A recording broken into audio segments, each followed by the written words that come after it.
দেশের যুব সমাজকে মাদকাসক্তির কবল থেকে মুক্ত করে একটি সুস্থ, সচেতন ও বিকশিত ভারত গড়ার লক্ষ্যে রবিবার আনুষ্ঠানিকভাবে সূচনা হল বিকশিত ভারত সংকল্প অভিযান নেশামুক্ত যুব কর্মসূচির।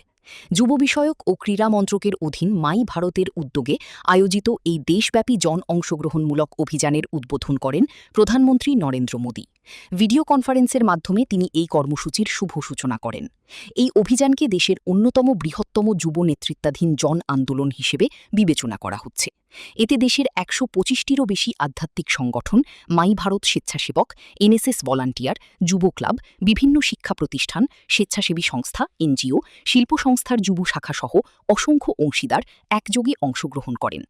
রাজ্যের মূল অনুষ্ঠানটি হয় কেন্দ্রীয় বিশ্ববিদ্যালয়, যেখানে প্রধান অতিথি হিসেবে উপস্থিত ছিলেন রাজ্যপাল ইন্দ্রসেনা রেড্ডি লাল্লু।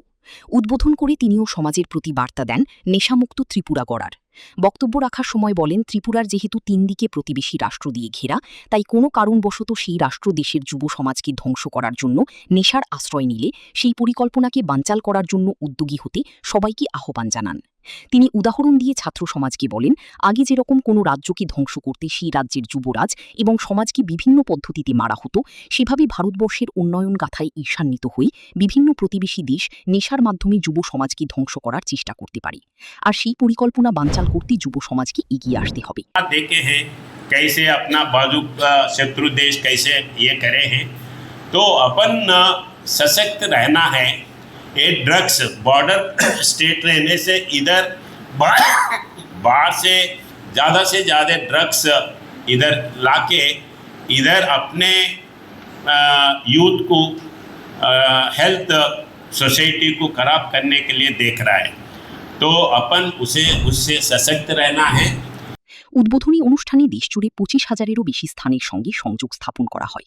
১ কোটিরও বেশি তরুণ-তরুণী একসঙ্গে মাদকমুক্ত ভারতের শপথ গ্রহণ করে সমাজ থেকে মাদকের অভিশাপ দূর করার অঙ্গীকার পুনর্ব্যক্ত করেন।